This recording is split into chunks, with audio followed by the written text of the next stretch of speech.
ये जो प्लास्टिक के आसन पर बैठ के हम कथा करते हैं, पूजन करते हैं, बोरी पे बैठकर, दरी पर बैठकर, चादर पर बैठकर, इसीलिए हमारे घर में दुख आता है। दरी के आसन पे बैठ के, बोरी के आसन पे बैठ के, टाट के आसन पे बैठकर, किसी प्लास्टिक के आसन पर बैठकर, किसी चटाई पर बैठकर, किसी चौकी पे बैठकर, किसी पत्थर पर बैठकर कभी भी कोई भी भगवान की पूजा पाठ, जप तप, यज्ञ हवन, अनुष्ठान, आराधना, साधना नहीं करनी चाहिए। इससे दरिद्रता प्राप्त होती है, बुद्धि विचलित होती है, बुद्धि में अज्ञानतावश नए नए प्रकार के विचार आते हैं, घर की लक्ष्मी चली जाती है, घर में कलेश, क्रोध, दुख, दरिद्र प्राप्त होता है।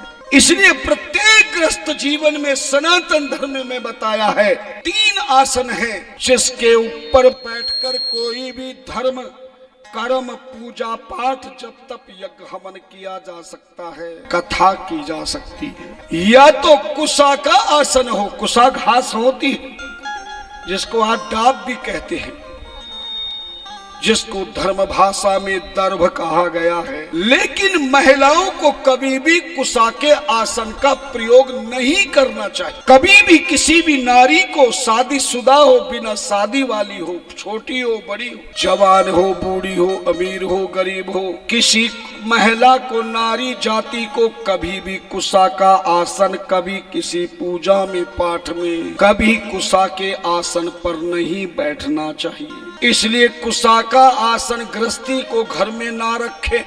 कुशा का आसन केवल पुरुष प्रयोग कर सकता है। ब्रह्मचारी, गृहस्थ, वानप्रस्थी, सन्यासी, पुरुष वर्ग इस कुशा के आसन का प्रयोग कर सकते हैं। पितरों को तर्पण देने के लिए कुशा का आसन सर्वश्रेष्ठ कहा गया है। लेकिन महिलाओं को, नारियों को कुशा का आसन प्रयोग नहीं करना चाहिए। इसलिए केवल 3 आसन गृहस्थ में रखने चाहिए। इनमें से कोई सा जो भी प्राप्त हो, या तो ऊन का आसन हो, गर्म आसन जिसको कहते हैं, घर में कोई कम्बल फटा पुराना हो जो काम का न हो, उस कम्बल को आप चकोर काट करके उस पर रेशमी कपड़ा लाल या पीला चारों तरफ सील करके पुराने कम्बल के आसन को, कम्बल के, खराब कम्बल के इस टुकड़े को चकोर बनाकर रेशमी वस्त्र लगा करके इसे गर्म आसन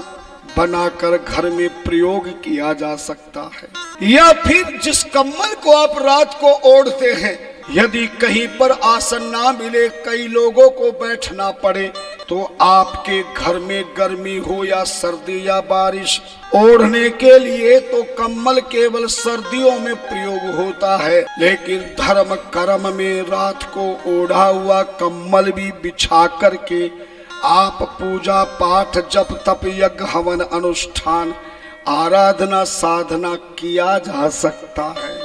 ऊन का गर्म वस्त्र कभी अपवित्र नहीं होता। तुलसी का पत्ता कभी अपवित्र नहीं हो सकता।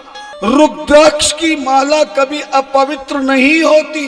गंगा जी का जल कभी भी अपवित्र नहीं होता है। इसलिए शंका मत करना कि ओढ़ा हुआ कम्बल हम कैसे आसन बना सके। धर्म ग्रंथ कहते हैं कि कम्बल कभी भी अपवित्र नहीं होता। इसलिए गर्म आसन पर बैठ करके ही घर की पूजा हो, कथा हो, पाठ हो, यज्ञ हो, जप मंत्र हो, कुछ भी हो, लेकिन कौन से आसन पे बैठना चाहिए?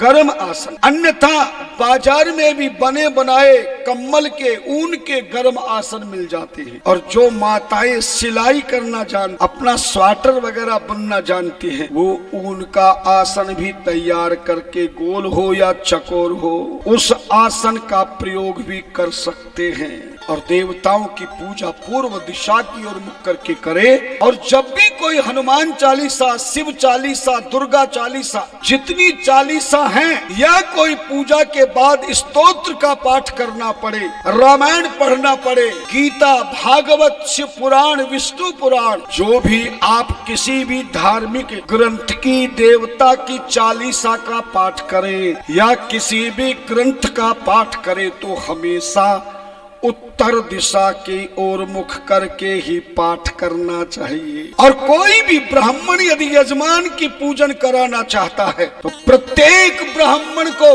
पूजन कराते समय यजमान को पूर्व दिशा की ओर मुख करके बिठावे और स्वयं उत्तर दिशा की ओर मुख करके वेद मंत्रों का उच्चारण करना चाहिए। पूर्व दिशा में देवताओं का निवास है, पश्चिम दिशा में मनुष्यों का निवास है, उत्तर दिशा में ऋषि, मुनि, योगी, तपस्वी, तीर्थ और धर्म ग्रंथों का निवास है, और दक्षिण में पितरों का निवास है। जब ब्राह्मण किसी का तर्पण कर्म कराता है, देखना, देव तर्पण कराएगा तो पूर्व दिशा की ओर मुख करने कराएगा, मनुष्यों का तर्पण कराएगा तो पश्चिम दिशा की ओर कराएगा, ऋषियों का तर्पण कराएगा तो उत्तर दिशा की ओर कराएगा, और पितरों का तर्पण कराएगा तो दक्षिण दिशा की ओर मुख कराएगा। इसलिए जब भी कोई पाठ करो किसी भी ग्रंथ का तो कौन सी दिशा में मुख करके करना चाहिए? एक एक चीज तो मैं बता रहा हूं जो आज तक नहीं मालूम होने के कारण मनमाने ढंग से हम पूजा पाठ कर रहे हैं। घर के मंदिर की पूजा करो तो पूर्व दिशा में मुख करके करो, और जब पाठ करने का टाइम आए तो उत्तर दिशा की ओर मुख कर लो। भगवान का मंदिर आपके सीधे हाथ की ओर हो जाएगा, और एक चालीसा का पाठ भी 1000 गुना फल दे जाएगा।